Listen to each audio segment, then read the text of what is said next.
नमस्कार, मैं Om Prabhakar Bharti, medical admission counsellor आप सबका बहुत बहुत स्वागत करता हूं। एनएमसी बिल का वह प्रावधान जिसके तहत प्राइवेट और डीम्ड की 50% सीटें सरकारी फीस पर होंगी, आना बाकी है। इसको लेके कुछ प्राइवेट कॉलेजेस हाई कोर्ट में चले गए हैं। मद्रास हाई कोर्ट में इसको लेके सुनवाई भी पूरी हो चुकी है और फैसले को सुरक्षित रख लिया गया है। ये सारे अपडेट्स आप तक पहुंच चुके हैं। आज की इस वीडियो में मैं आपको बताऊंगा कि 17 अगस्त को मद्रास हाई कोर्ट में जो बहस हुई उसमें क्या कुछ बातें हुई हैं। आइए सबसे पहले यह जान लेते हैं कि फैसला सुरक्षित रखने का वास्तविक मतलब क्या होता है। आमतौर पर सुनने से ऐसा लगता है कि जैसे फैसले को लिख कर रख लिया गया हो और एक निश्चित तारीख को उसे सुना दिया जाएगा, लेकिन वास्तव में ऐसा नहीं है।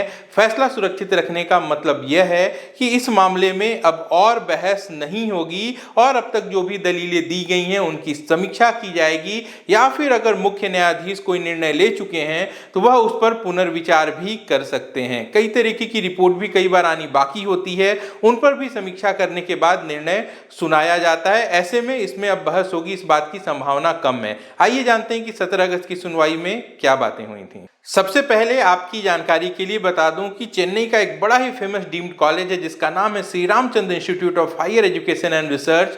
फीस की बात करें तो एमबीबीएस के लिए 25 लाख रुपए 5 साल तक देने होते हैं। इसी कॉलेज की तरफ से वरिष्ठ वकील पीएस रमन अपना पक्ष रख रहे थे।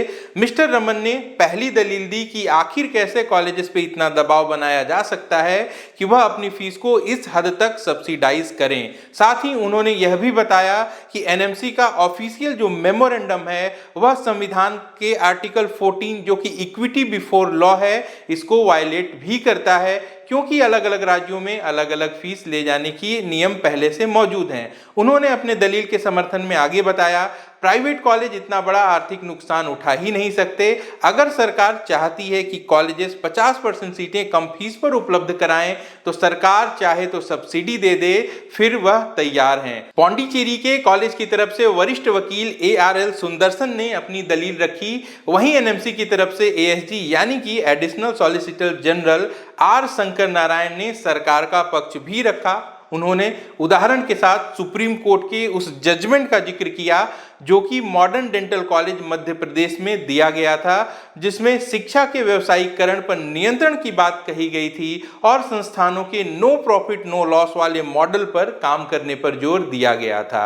आगे ASG ने अन्य कोर्ट के जजमेंट का भी उल्लेख किया जहां शिक्षा के कमर्शियलाइजेशन के बजाय जनहित की बातें की गई थी। दोनों पक्षों को सुनने के बाद मुख्य न्यायाधीश ने जो कहा वह भी जान लीजिए। उन्होंने ASG से पूछा कि यह कहां तक उचित है कि 50% बाकी की सीट पर जिन पर फीस ज्यादा हो जाएगी उसकी बदौलत बाकी की 50% सीटों पर सब्सिडी दी जाए, और तब क्या होगा जब ज्यादा फीस वाली सीटें खाली रह जाएंगी। इस सवाल पर ASG ने जवाब दिया कि तमाम कोर्ट ने बार बार यही बात कही है कि राज्यों को कॉलेज की फीस को रेगुलेट करना ही चाहिए। इस पर पुनः मुख्य न्यायाधीश ने यह कहा कि रेगुलेशन दूसरी बात है, मैं जानना चाहता हूं कि 50% ज्यादा फीस और 50% सीटों पर कम फीस को जस्टिफाई कैसे करेंगे। क्या एक्सपर्ट कमेटी ने इन सभी मुद्दों पर विचार किया है या यूं ही 50% सीटों पर फीस कम करने की सलाह दी जा रही है। अगली बारी ASG की थी, लेकिन उनके पास वक्त की कमी थी, तो उन्होंने कहा कि कोर्ट चाहे तो फैसले को सुरक्षित रख ले। वह सोमवार को यानी कि 22 अगस्त को एक्सपर्ट कमेटी की रिपोर्ट सबमिट कर देंगे। वरिष्ठ वकील PS रमन ने फिर कहा कि एनएमसी की जो ड्राफ्ट गाइडलाइन है उसके पास 50% का ब्रेकअप भी नहीं है। एनएमसी एक्ट के अंतर्गत 50% फीस को रेगुलेट करने की बात कही गई है। ऐसे में अगर एनएमसी बाकी 50% सीट की फीस को भी फिक्स करता है तो यह इल्लीगल होगा। और अंत में PS रमन ने एक सवाल के साथ अपनी बात को खत्म किया कि क्या होगा अगर इस नियम के बाद एक सोशली बैकवर्ड स्टूडेंट को अंततः हाई फीस वाली सीट ही मिल जाए। इस तरीके से यह 17 अगस्त की सुनवाई खत्म हो चुकी है। प्राइवेट कॉलेजेस की तरफ से जो वरिष्ठ वकील थे उन्होंने अपने पक्ष को काफी मजबूती से रखा है। वहीं सरकार की तरफ से ASG ने भी अपनी बात रखने की कोशिश की है।